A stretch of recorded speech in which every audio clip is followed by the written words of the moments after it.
유월절 행사에서 예수님이 팔린다고 얘기를 하시면서 떡과 잔을 예 나눠 주시면서 말씀하시는 거고요. 그리고 구약을 인용해서 제자들이 다 예수를 버릴 것을 가르칩니다.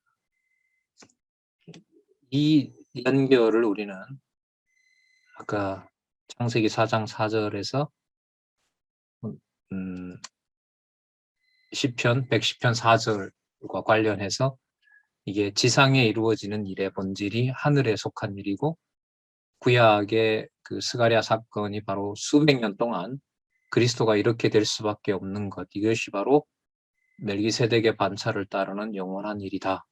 이걸 우리가 이미 잡고 오는 거예요. 그래서 이 구절을 이렇게 성경 전체를 통해서 설명하는 이것은 놀라운 얘기들입니다, 여러분. 자, 그 다음에 36절에서부터 46절에 겟세마네에서 누구 뜻대로 하시라고 강구를 확정하죠. 아버지 뜻대로 하도록 강구하는 겁니다. 이게 확정되어 있는 제사이기 때문에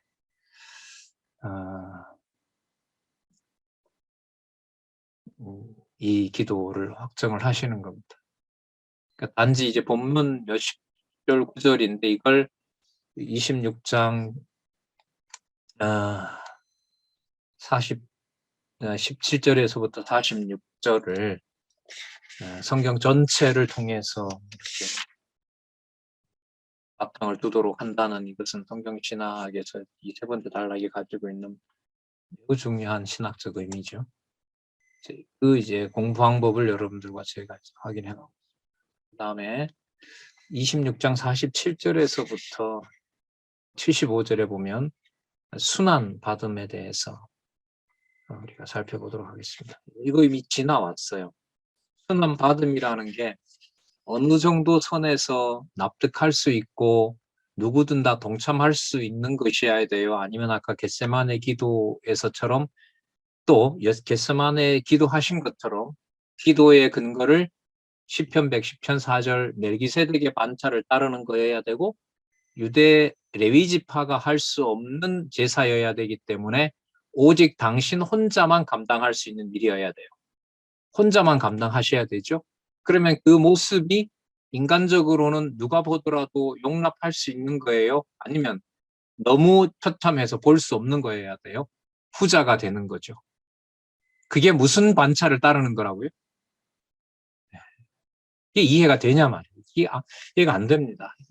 그래서 여러분 함부로 십자가 사건을 연상하면서 뭐 사순절 기간에 좀 울고 자기 죄를 자복하고 그걸 하지 말라는 얘기가 아니라 여러분 그 차원을 훨씬 뛰어넘는 겁니다.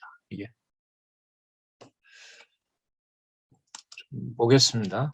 그러면 거기서 소개하고 있는 이사야 53장 전체요. 천하게 자라날 메시아 그리고 버림당하신다는 거, 우리 죄악을 담당하신 메시아가 죽어서 묻힌다는 거, 반드시 죽는다는 거죠. 처참하게 버림받을 뿐만 아니라 결국 목숨을 뭐 하게 됩니까? 내준다는 거잖아요. 그러니까 비참함의 연속인 거잖아요. 그죠? 배신당하고 그 모든 아까 레위기 들어오면 레위기 1장에서부터 6장 7절에 5가지 형식적으로 보면 20몇 가지 제사 방식을 온몸에 다 받으셔야 되고 그리고 어느 누구도 남아 있지 않아야 되고 그리고 그 사건은 오직 아버지가 원하는 제사라는 사실에만 만족해야 되고 어느 누구도 함께 안 해준다고 불평할 수도 없고 자, 그 사건을 지금 우리는 26장에서 확인했고 이 일이 실제로 27장 내용에서 희생 제물로 지금 확정되고 있는데 이 성경 신학의 저자는 그걸 구약의 어떤 사건을 통해서 연관시키고 있냐는 겁니다. 이미 범위로 보면 어디서부터 어디까지가 나왔죠? 창세기부터 어디까지요? 말라기까지. 진짜 심오하죠? 진짜 심오합니다. 이건 진짜 연구를 하는 많은 참 사람들이 나왔으면 좋겠어요. 진짜. 그러면 스가랴 13장 7절 보겠습니다. 그 다음에 소개했던 스가랴 13장 7절.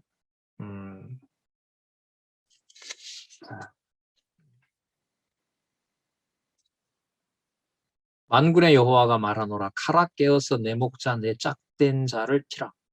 목자를 치면 양이 흩어지려니와 작은 자들이에는 작은 자들이에는 내가 내 손을 들이우리라. 다시요. 만군의 여호와가 말하노라. 칼아 깨어서 내 목자 내 짝된 자를 치라.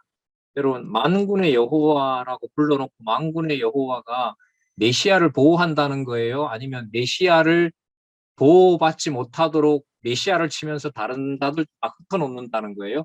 후자죠. 우리는 만군의 여호와 이러면 날 위해 주는 만군의 여호와여야 되잖아요. 근데 지금 이게 아니에요. 어떤 맥락이기 때문에? 제사 맥락이기 때문에. 제사 맥락이기 때문에 아닌 거예요. 그러면 전부 다 흩어지게 된다는 거니까 오직 누구 앞에서만 있어야 되는 제물이죠. 아버지 앞에서 홀로 있어야 되는 제물이에요. 그리고 그 결론을 한번 보세요. 마지막 그 끝부분을 한번 보시면은 13장 7절 끝에 보면 흩어지려니와 작은 자들 위에는 내가 내 손을 어떻게 한다? 들이운다 그러잖아요. 그러면 보세요. 그리스도를 처참하게 버린 것처럼 보이지만 그 제사가 택한 백성에게는 영원한 제사가 되기 때문에 그 상황을 어쩔 줄 모르고 지켜보는, 예를 들면 예수님의 죽음을 마지막까지 지켜봤던 먼 곳에서 지켜본 여인들, 그리고 부활 때 그 자리에 있었던 막달라 마리아, 누구는 다 도망갔지만은 정작 제자라고 하는 자들은 다 도망갔지만 그것을 먼 발치에서 가슴 졸이며 그 시체를 가지고 내려오는 것을 보고 쫓아와서 그 아리마대 요셉이잖아요.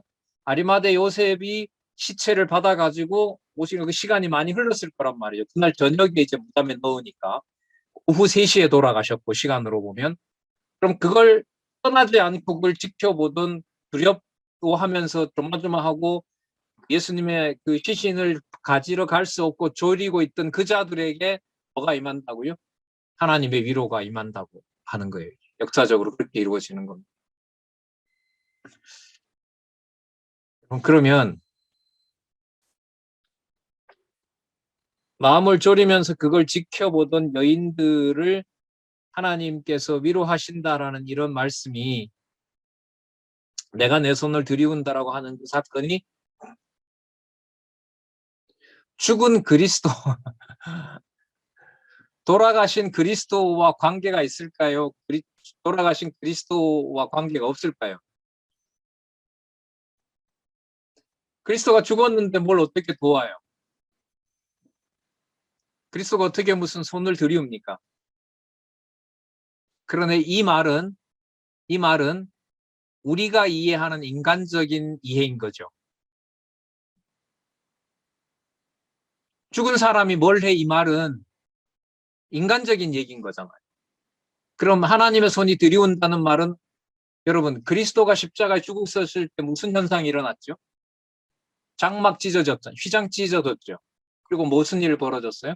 무덤이 열렸죠. 죽었던 사람이 일어났죠. 그러면 지켜보던 예수님의 죽음을 실제로 지켜보던 여인들에게 위로를 해주고 여호와의 신이 임한다라고 하는 것은 그리스도가 죽으신 그 사건의 능력이 누구를 위로해주고 있는 거죠? 그 두려워하는 여인들을 위로하고 있는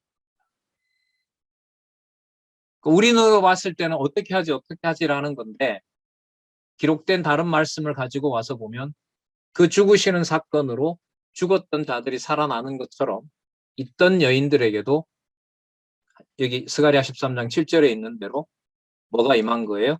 내가 내 손을 들으리라는 것이 이루어집니다. 여러분 지금 읽었던 13장 7절에 해망과 회복 구조, 때리고 싸매심이라는 이 양분된 구조가 동시에 드러난다, 안 드러난다? 드러나잖아요. 현상에서 보면 뭐 한 거죠? 철저하게 찢긴 거잖아요. 그러나 내용으로 보면 하나님께서 뭐 해준다는 거죠? 자비와 은총의 손길을 보낸다는 거 아니에요. 그러면 패망한 사건이지만 동시에 그게 뭐 하는 사건이에요? 자기 백성에게는 위로해주는 사건이 된다는 겁니다. 여호와의 이름을 남은 자들에게 기억나게 하신다는 사건이죠. 자, 우리 26장 47절에서부터 56절 한번 보겠습니다. 이것도 이미 말씀을 드렸는데요. 그리스도의 제사가 영원한 제사가 되도록 하기 위해서는 인간이 그 사건을 이해할 수 있게 한다, 이해할 수 없게 한다. 이해할 수 없게 한다. 어디에 있는 사건이므로? 하늘에 속한 사건이므로. 나중에 성령께서 오셔서 깨달아져서 지금 이 마태복음을 적어놓은 거 아닙니까? 그 당시에는 아무도 몰랐다는 거 아니에요. 이 말씀이 어디에 나오죠? 요한복음에 나오잖아요. 그 당시에는 깨닫지 못하였더라. 성령께서 임하셨을 때 이제 깨닫게 되니까요. 그래서 53장 4절에서부터 5절입니다. 53장 4절에서부터 5절을 보시면 그는 실로 우리의 질고를 지고 우리의 슬픔을 당하였거늘 우리는 생각하기를 그런 징벌을 받아서 하나님께 맞으며 고난을 당한다 하였도다. 그러나 그가 찔림은 우리의 허물을 인함이요 그가 상함은 우리의 죄악을 인함이라. 그가 징계를 받음으로 우리가 평화를 누리고 그가 채찍에 맞음으로 우리가 나음을 입었도다. 그럼 우리 입에서는 무슨 말이 튀어나와야 돼요? 이제 유대인의 경우지만은요. 저렇게 자기 말할 때마다 아버지의 뜻대로 한다고 저렇게 진성모독을 하던 자니까 인간적인 얘기입니다. 이 말씀에 있는 얘기대로예요. 저런 말을 하던 자니까 어디에 매달리는 것이 당연하다. 저 처참한 십자가에 달리는 것이 당연하다. 그런데 그 장면이 바로 그가 어디에 제사를 이루는 누구 반차를 따르는 제사장이다? 하늘의 영원한 제사를 이루는 바로 멜기세덱의 반차를 따르는 제사장이다. 뭐 역설이다, 이렇게 아이러니다 이런 걸로 설명하기에는 너무너무 이게 이해될 수 없는 거예요. 인간의 어떤 이해력으로 보면. 그러니까 여러분 그리스도의 속죄 제사로 그 하나님의 백성, 죄사함을 받은 백성의 권위가 좀 우리 쪽으로 돌아서 가져오면은 얼마나 높습니까? 자기 몸을 들이신 바로 성도가 아니냐 이 말이 고린도 전서에 나오잖아요. 그 송사 문제를 얘기를 하면서 그렇게 하잖아요. 그를 재판정에다가 그리스도가 다 속한 그를 재판정에 고소해서 꼭 세워야 되느냐, 그렇게 지혜자가 없느냐, 이가 하늘에 속한 일을 땅에 있는 일하고 이렇게 섞어버리니까 거기에 대해서 책망하는 내용이 거기에 나오잖아요. 자, 스가랴 13장 7절.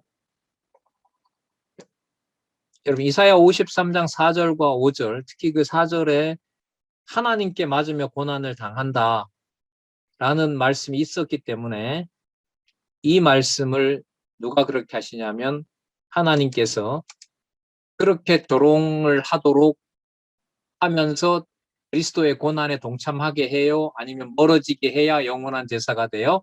멀어지게 해야 영원한 제사가 돼요. 누구만 할 수 있는 제사?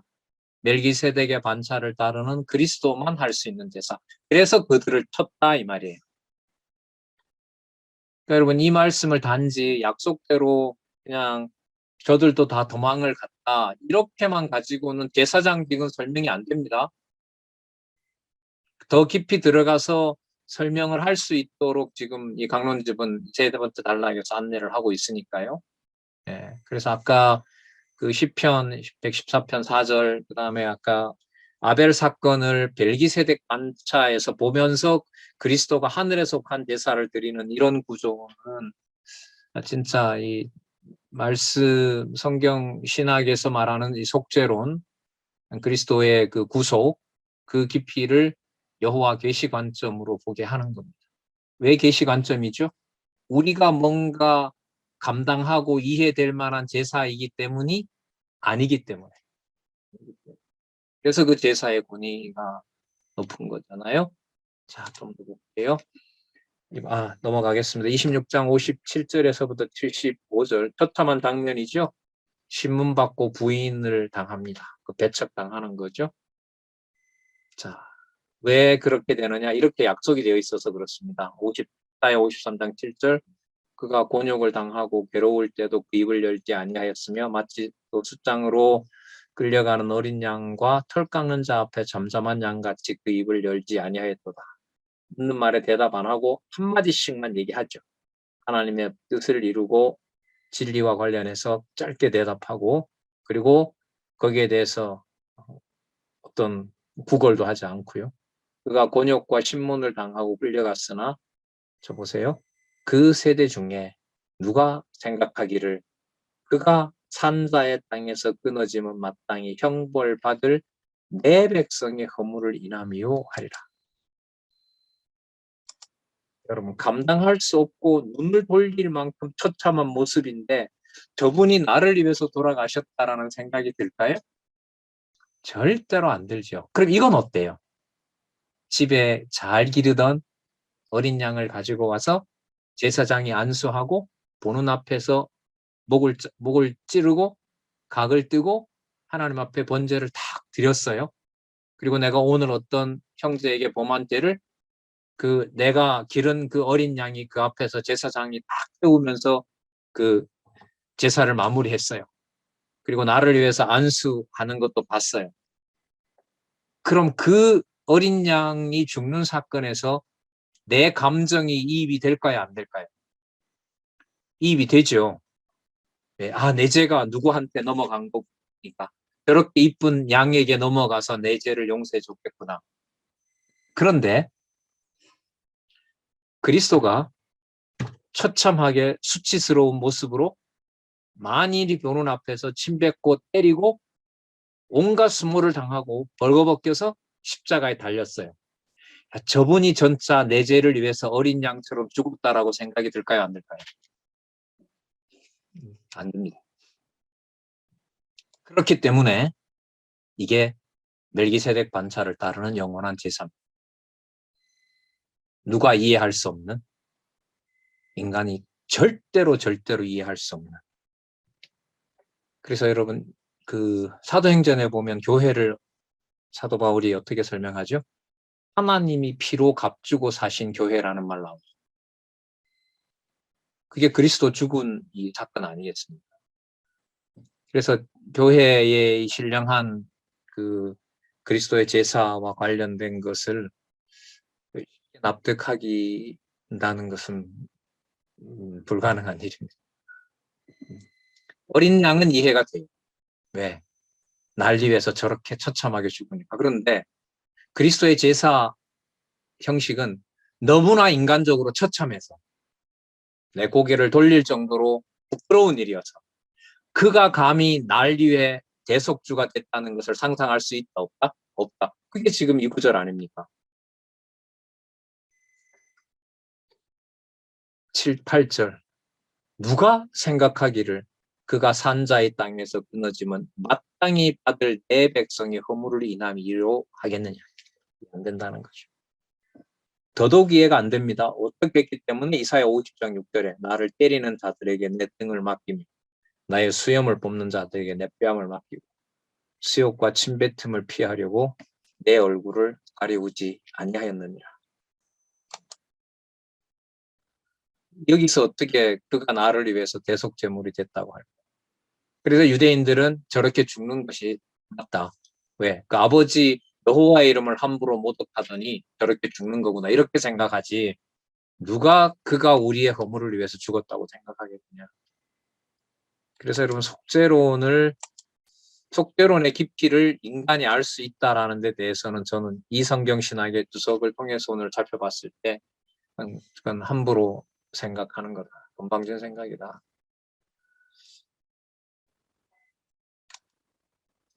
그다음에 이 13장 스가랴 13장 7절요.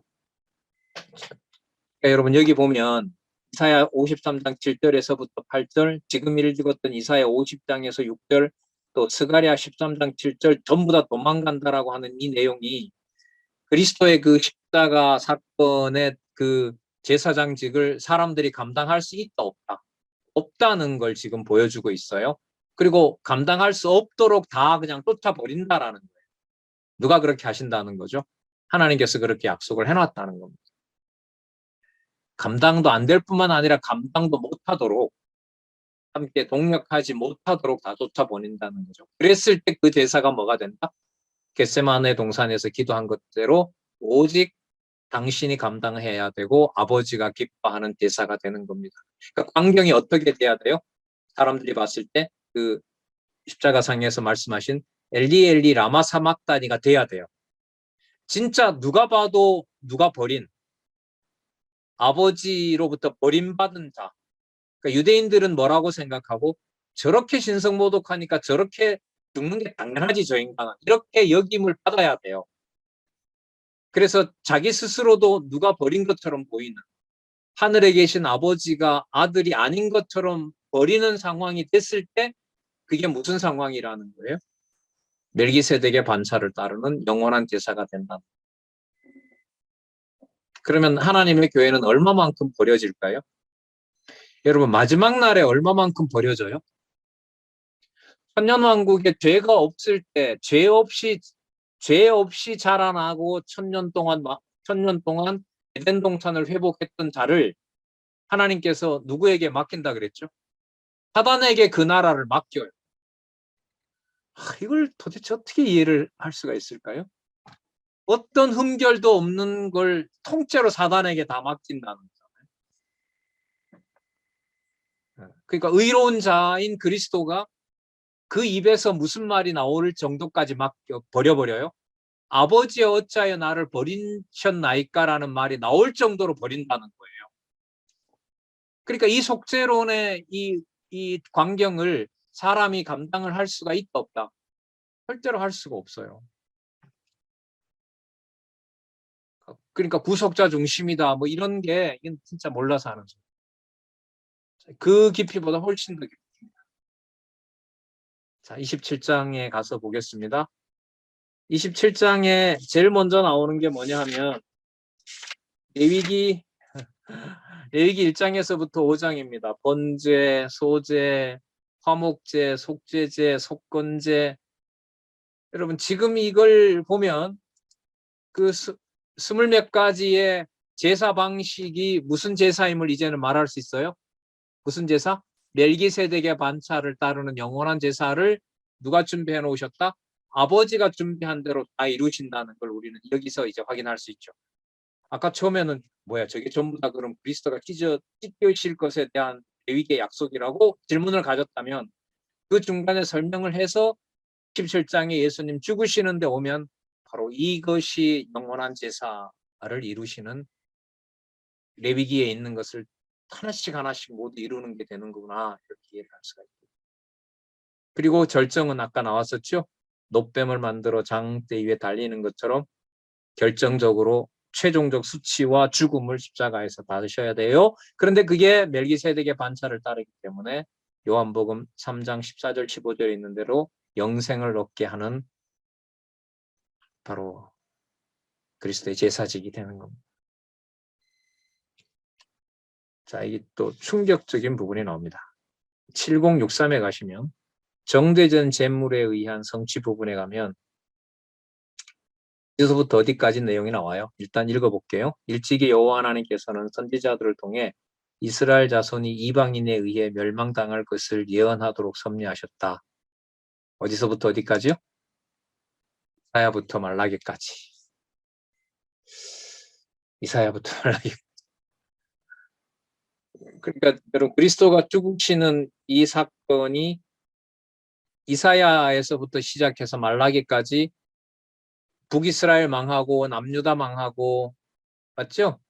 처참하게 망하고 자녀를 잡아먹고 부모의 살점이 입으로 들어가고 그 모든 과정들, 그리고 페르시아 이후에 헬라 제국 때 성전이 짓밟히고 그리고 거룩한 제사장들이 백주대낮에 살해당하고 성전이 또 예수님 오시기 70년 전경에 불에 타고 일체 그 모든 과정들이 누가 죽으실 것에 대한 예표였다? 그리스도가 버려질 것에 대한 예표였다. 처참한 장면이 우리는 이미 무슨 제사임을 확인했다? 영원한 제사임을 확인했다. 사람의 생각과 이해로 구속을 이해할 수가 없는 것이다. 자, 53장 7절에서부터 8절은요. 이사야가 아까 이거 했었죠. 누가 생각하기를 그가 산자의 땅에서 끊어짐이 마땅히 형벌받을 내 백성의 허물을 인하며 하겠느냐. 어느 누구도 그렇게 받아들일 수가 없다. 하지만 53장 5절, 요거는 순서가 벌써 의도가 있죠. 아까 7절, 8절을 먼저 얘기하고 5절을 넣었으니까요. 자, 그가 찔림은 우리의 허물을 인하며 그가 채찍을 맞음으로 우리가 나음을 입었다.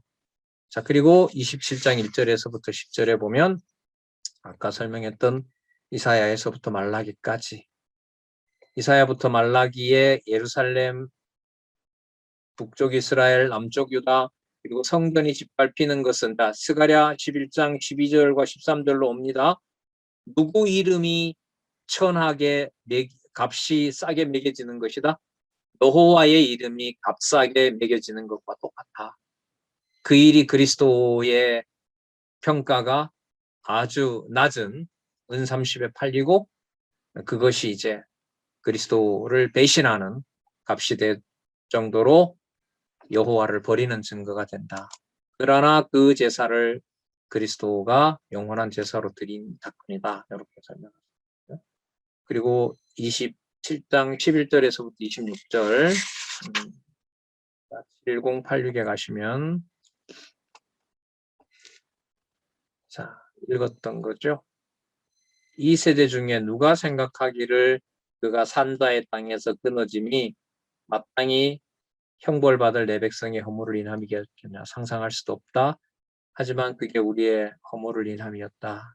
그리고 27장 27절에서부터 66절에 보시면 이사야 50장 6절이 나오네요. 나를 때리는 자들에게 내 등을 맡기면 어떤 그 불평도 하지 않는 거죠. 마치 어린 양처럼 이렇게 받아낸다는 겁니다. 어린 양처럼 순종하지만 눈에 보이는 광경은 사람이 그 광경을 지켜볼 수 있을 정도예요? 아니죠. 너무 처참한 광경인 겁니다. 이 두 가지가 이렇게 되는 거죠. 잘 보세요. 보이는 그리스도의 처참한 광경은 사람들이 외면할 내용이고, 사람들이 감당할 수 없는 내용이고, 입을 열지 않는 것은 누구의 뜻을 완벽하게 순종한 거고, 아버지의 뜻을 완벽하게 순종한 거고. 그럼 이걸 연결시켜 볼게요. 사람들이 감당할 수 없는 처참한 모습이므로 어떤 말도 하지 않는 그리스도는 하나님의 영원한 제사를 완성한 분이 된다. 누구로부터 받았으므로 그가 하나님의 영원한 제사직을 수행하신 것이다. 하나님의 사람들이 감당할 수 없는 것이므로 그리스도가 그 직을 영원한 제사직으로 수행하신 것이다. 이렇게 정리할 수 있습니다. 그리고 출애굽기 12장 21절을 여기 보면 모세가 이스라엘 모든 장로들을 불러서 그들에게 이르되 너희는 나가서 너희 가족대로 어린 양을 택하여 6월절에 양으로 잡아라. 어리네요, 이거. 무슨 뜻이냐면 그 6월절에 모든 이스라엘 백성들이 어린 양을 다 잡잖아요. 그게 장차 유대인들이, 이스라엘 백성들이 그렇게 하잖아요. 장차 유대인들이 누구를 죽일 것에 대한 약속이라는 거예요. 자기 민족의 이름으로 온 메시아를 뭐 할 거, 죽일 것에 대한 바로 약속이 자기 손으로 자기 양을 죽였던 사건에서 예표가 되었다는 거예요. 근데 이것도 두 가지겠죠. 그 그리스도를 자기들은 뭐 했다고 죽이는데, 아버지의 이름을 모독했다고 죽이는데, 그 사건이 동시에 그리스도가 무슨 사건을 이루신 게 됩니까? 구약에 아까 약속했던 영원한 바로 제사를 완성하시는 일이 되는 겁니다. 그러니까 처참하게 버려질수록 누구 뜻을 이루면서 어디에 속한 제사를 이루는 거죠? 하나님의 뜻을 이루는 영원한 제사가 된다는 거예요. 물론 이게 교회 생활의 바탕이 되는 거고요. 27장 27절에서부터 44절은 대적들에게 수치를 당하는 것에 대해서 구절이 꽤 많이 등장합니다. 이사야 50장 6절, 이사야 53장 7절, 이사야 53장 12절, 시편 22편 6절에서부터 8절, 시편 22편 18절, 시편 69편 21절. 물론 논리적으로 다 연결이 됩니다. 한번 볼까요? 이사야 50장 6절에 어떤 것도 반항하지 아니하였으므로 이사야 53장 7절 마치 양같이 입을 열지 않았더라.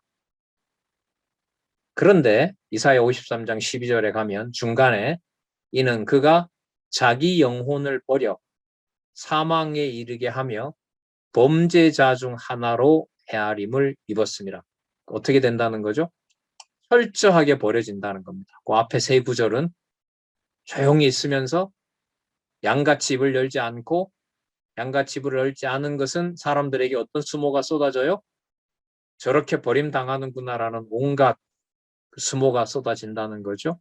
어느 정도로요? 시편 22편 6절, 8절, 6절에서부터 8절 벌레처럼 조롱거리가 된다는 거고요. 7절 한번 보세요. 나를 보는 자는 다 비웃으며 입술을 삐죽거리고 머리를 흔들며 가로되 저가 여호와께 의탁하니 구원하실걸? 저를 기뻐하시니 건지실 것이야. 아주 처참한 상황에서 고통스러운 상황인데도 희롱거리가 된다는 거고요. 거기에다가 벌거벗은 몸으로 수치를 당하는데 그 속옷까지 내비 뽑아 나눈다는 거고요. 로마 군인들이 그렇게 하죠. 그리고 그 쓸개와 초를 마시면서 그리스도를 그야말로 희롱하는 그 모습으로 그리스도가 죽을 것이다라는. 이게 여러분 오늘 시작하는 26장에는 무슨 반차를 따르는 무슨 제사요? 멜기세덱의 반차를 따르는 영원한 제사라는 겁니다. 그러면 지금 봤을 때 이 제사는 인간의 눈으로 귀로 눈을 뜨고 수용하거나 받아낼 수 있는 제사다. 아니다. 아니다. 아니다. 그래서 무슨 제사다? 영원한 제사다. 믿어지는 것은 전적으로 은혜다. 성령께서 깨닫게 해주셔야만 가능한 제사. 27장 45절에서 66절에 보시면 여기 아벨 내용이 또 나옵니다.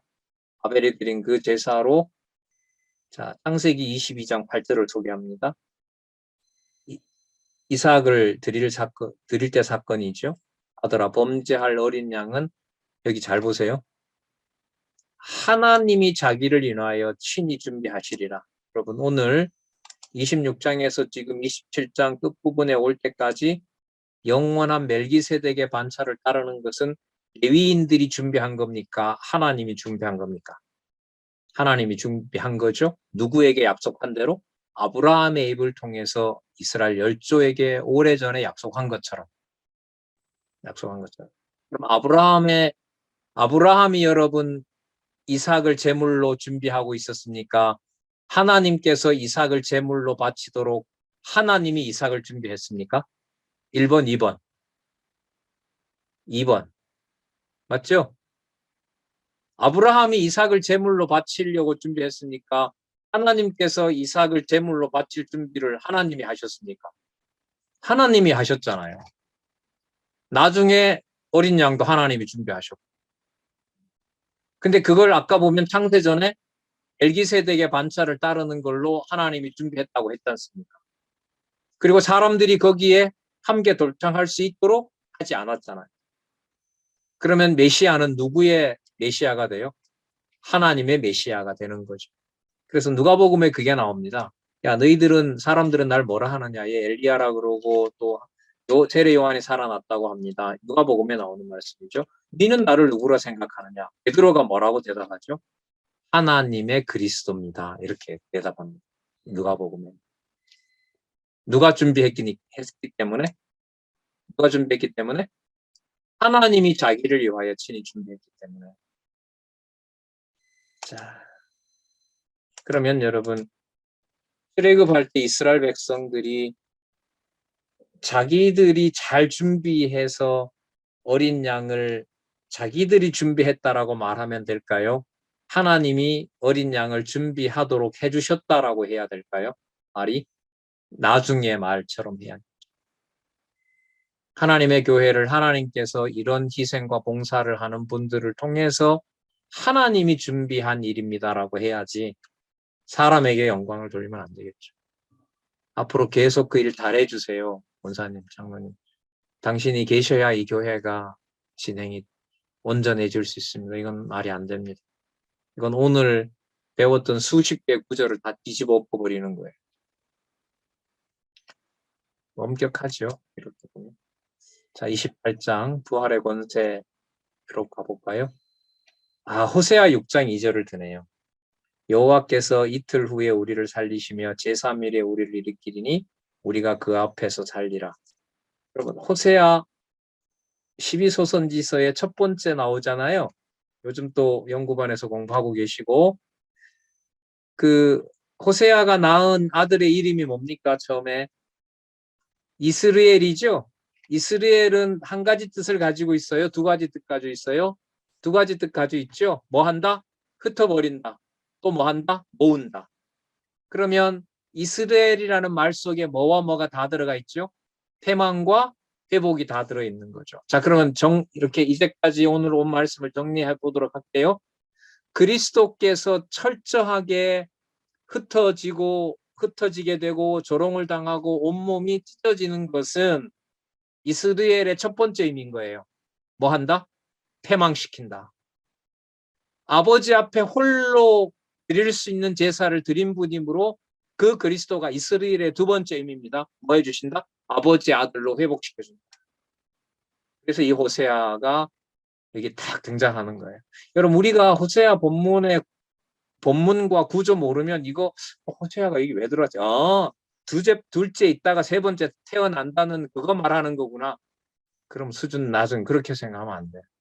그래서 여러분, 호세아를 구조대로 공부한 것과 그렇지 않은 것이 바로 성경 개론의 근거를 두고 강론집이 쓰여졌다라는 걸 말해주는 겁니다.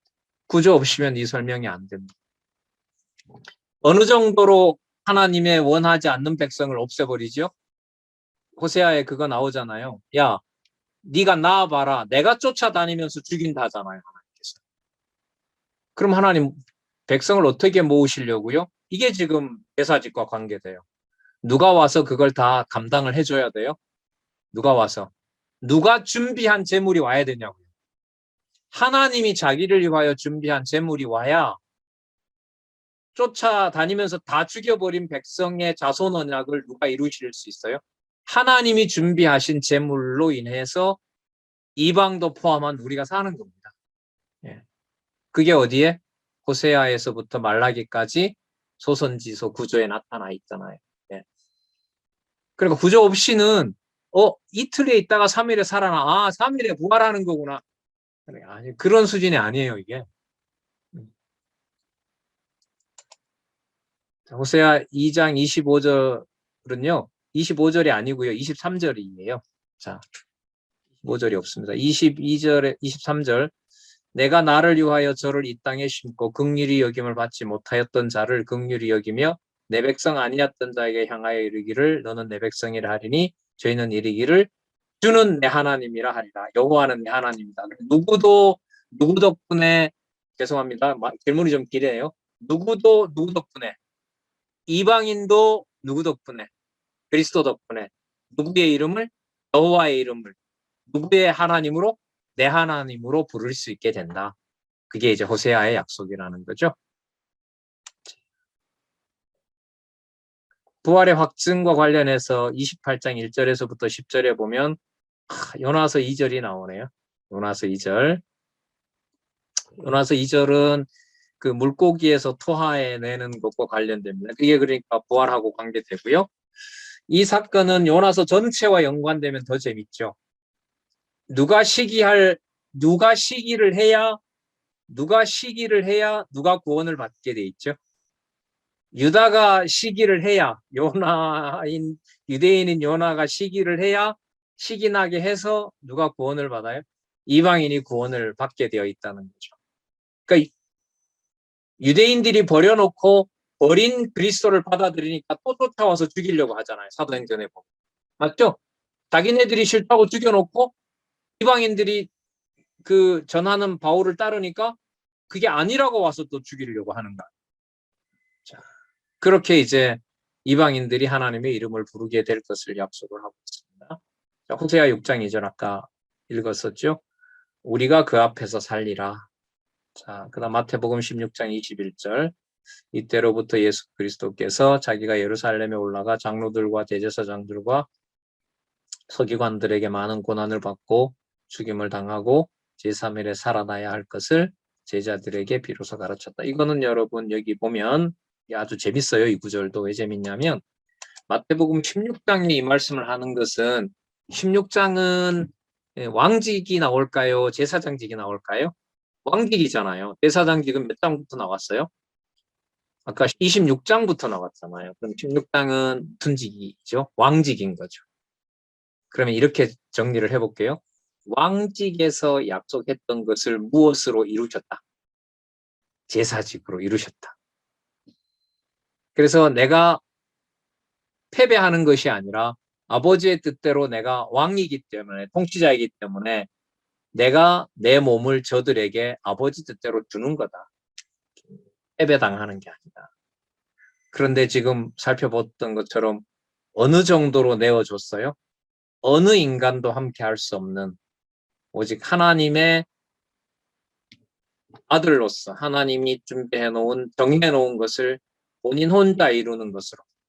그래서 무슨 직임에서 약속했던 걸 무슨 직임으로 이루셨다? 왕위의 직임에서 약속했던 것을 무슨 직으로? 제사직으로 이루셨다. 그리고 이게 신약교회 시대에는 분리된다, 안 된다. 왕 같은 제사장. 왕 같은 제사장.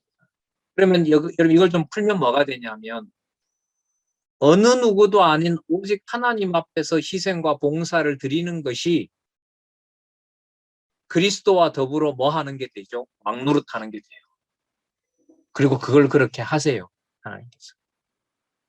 오직 하나님 앞에서 하는 일로 어느 누구도 거기에 동참하지 않게 하면서 오직 하나님 앞에서 한 일이므로 누구와 더불어 교회의 왕노릇해요? 그리스도와 더불어 왕노릇해요. 그럼 왕노릇이 지배하는 자예요? 제사직처럼 다 주는 거죠. 다 주는 거죠. 그게 바로 왕 같은 제사장이에요. 그 지배하는 게 아니에요. 그러니까 왕 노릇을 하는 것이 구체적인 행위로는 뭘로 드러나요? 그리스도의 제사직으로 드러나는 거예요. 그러니까 누구를 사랑하는 게 누구를 사랑하는 걸로 가요? 제사장직을 완수하는 것이 그리스도의 지체로서 아버지 앞에서 아버지 뜻을 이루는 자가 되죠. 그러면 아버지가 왕 노릇 같이 할 수 있게 해줘요. 그리스도가. 그런데 다른 상도를 만났을 때 왕이니까 내가 지배하는 거예요? 아니면 제사직으로 그 일을 완수하는 거예요? 그리스도처럼? 후자인 거죠. 왕 같은 제사장직이 신앙을 가진 지체들이 먼저 된 자가 나중된 자를 챙기는 것하고 같은 원리인 거죠.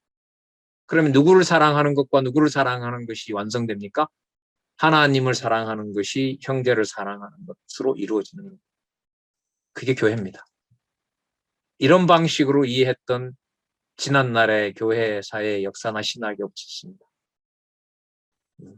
이게 이제 이 고차원적인 하늘에 속한 진리의 말씀이 현상적으로 진리를 매개로 성경신학을 통해서 세상 어떤 권위도 타인을 지배하는 걸로 쓰지 못하게 하면서 하나님 앞에서 하는 일이 무슨 능력으로 드러나요? 형제를 신뢰하고 믿고 사랑하는 것으로 드러나게 된 거죠. 저는 지방 강의 갔다가 참석은 못했는데 토요일 날 이런저런 일들이 많았더라고요. 뒷얘기가. 서로 화합하는 기회도 있었고 또 오랜만에 만나지 못했던 분들 만나서 또 서먹서먹하게 지나간 분들도 있지만은 또 시간 또 이야기 같이 한 분들도 있고 그렇게 제가 들었거든요. 모르겠습니다. 하나님이 이제 어떻게 하실지. 어떻게 하든 안 하든 오늘 우리가 살펴본 말씀은 진리이기 때문에 틀림없이 하나님의 사랑은 무슨 사랑으로? 형제를 사랑하는 것으로 가게 되어 있다. 그리스도가 하신 그 일을 도저히 이해할 수 없는 일로 일단 깨닫게 되고 저 일을 내가 감당하고 같이 동참할 일이 아니구나. 할 수 없는 일이구나. 나도 그 현장에 있으면 저 처참한 모습을 내가 눈으로 도저히 못 볼 정도로 부끄러운 모습이라고 나도 눈을 돌릴 인간이구나. 그러므로 저 일이 하나님이 준비한 하나님의 영원한 제사직을 완수하신 메시아로 오신 그리스도구나.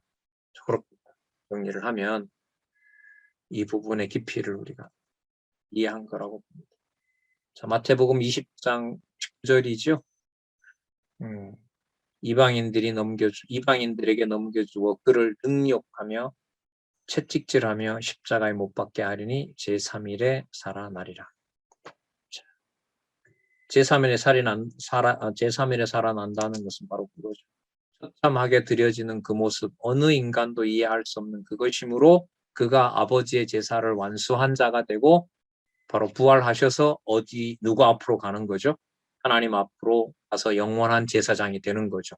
그야말로 누구 반차를 따른, 멜기세덱의 반차를 따른. 왜? 멜기세덱은 아버지도 없고 어머니도 없고 그는 마치 하나님과 방불하기 때문에 딱 맞아 떨어지는 거예요. 그러니까 아까 26장 시작할 때 소개했던 이사야 시편 110편 4절이 28장에 와서 어떻게 돼요? 딱 일치하는 거죠.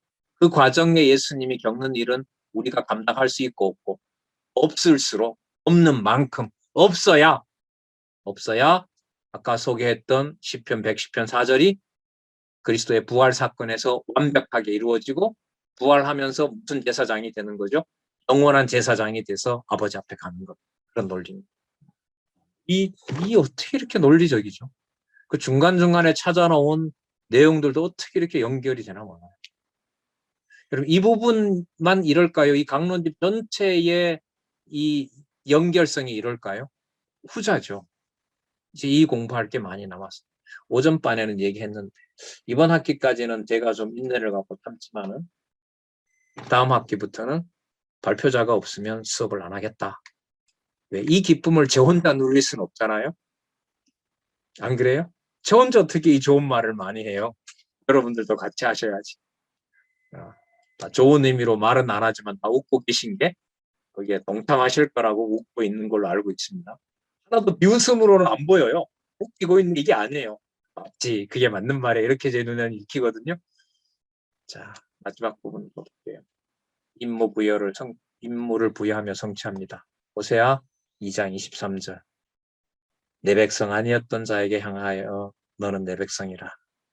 그러니까 이방인들이 주는 내 하나님입니다 라고 하신다는 거예요. 이사야 49장 6절. 그가 가라사대 네가 나의 종이 되어 야곱의 지파를 일으키며 이스라엘 중에 보존된 자를 돌아오게 할 것은 오히려 약한 일이다. 내가 또 너로 이방의 빛을 삼아 나의 구원을 베풀어 땅끝까지 이르게 하리라. 여러분, 이건 누구 얘기냐면 고레스 얘기예요. 그럼 고레스가 유대인입니까? 아닙니까? 아니죠. 그러면 유대인이 아니란 말은 고레스와 같은 이 왕을, 여러분, 왕은 아닙니다. 이사야 몇 장이죠? 51장에 가면 고레스를 삼직으로 얘기합니다. 선지직, 왕직, 제사장직이 다 나와요, 고레스가. 자, 그런데 이 고레스가 유대인이 아니니까 누가 준비해 놓은 왕이 맞아요? 하나님이 준비해 놓은 왕이 맞죠. 왜? 유대 혈통으로 태어난 게 아니기 때문에. 그럼 유대인의 혈통으로 태어나지 않았는데 삼직을 감당해요? 아니면 삼직에서 제외시킵니까? 삼직을 감당하게 하잖아요. 그럼 여기서 답이 나와요. 이 조합을 어떻게 이 흥분을 어떻게 감출까 모르겠어요. 시편 시작하면서 살펴봤던 시편 110편 4절에 멜기세덱의 반차를 따르는 것이 하나님이 준비한 제사장 누구 이름으로 완결이 된다? 고레스 이름으로 완결이 되고 이방인들도 저 여호와는 누구의 하나님이다? 내 하나님이다라고 찬송하는 일이 벌어진다. 그래서 26장 제사장직에 시작했던 멜기세덱의 반차를 따르는 영원한 제사직은 혈통을 뛰어넘어서 고레스로 표현되는 바로 이방 왕을 통해서, 이방 왕 보다가는요, 누가 준비해 놓은 메시아, 삼직을 가진 메시아, 여호와 하나님이 준비해 놓은 메시아, 그 메시아가 멜기세덱의 반차를 따라서 영원한 제사를 마무리했다. 이거는 아주 재밌는 연구가 될 것 같아요. 그러니까 뭐냐면 멜기세덱의 반차와 고레스를 통해서 본 메시아의 그리스도의 제사직, 이거는 매우 흥미로운 부분이 될 것 같아요. 자, 그런데 강론집은 이렇게 끝을 내네요. 26장에서 시작한 110편, 10편, 110편 4절이 자, 이사야 49장 6절에 여태 그가 여러분 누구냐 하면 문법적으로 누구죠? 고레스예요. 고레스고 51장에 가면 그가 무슨 직을 다 가지고 있어요? 3직을 다 가지고 있어요. 그 무슨 입술 준다 그러죠? 선생의 입술을 준다 그러죠. 그리고 53장에 그가 찔림이라고 했을 때 그게 누구 상황이에요? 고레스 상황이죠. 고레스가 죽거든요. 야, 너희들 돌아가 하고요. 1년 안엔가 죽어요. 하나님 죽여버려요. 그 고레스를. 그리고 돌아가라고 반포하잖아요. 선지직을. 그리고 죽잖아요. 그리고 그가 왕노릇 하잖아요. 그걸 하나님이 여기서 그러니까 고레스에게 찬양을 하면 안 됩니다. 핵심은 누가 준비해 놓은 누구의 제사장, 어디에 속한 제사장? 여호와 하나님이 준비해 놓으신 하늘에 속한 제사장. 그게 바로 고레스라는 이름에 초점을 맞춥니다. 이 피곤하고 졸리는 시간에 이 수준 높은 얘기를 하고 저렇게들 말똥말똥 하시다니. 역시 성경신학은 위대해. 맞죠? 질문 있으면 하세요.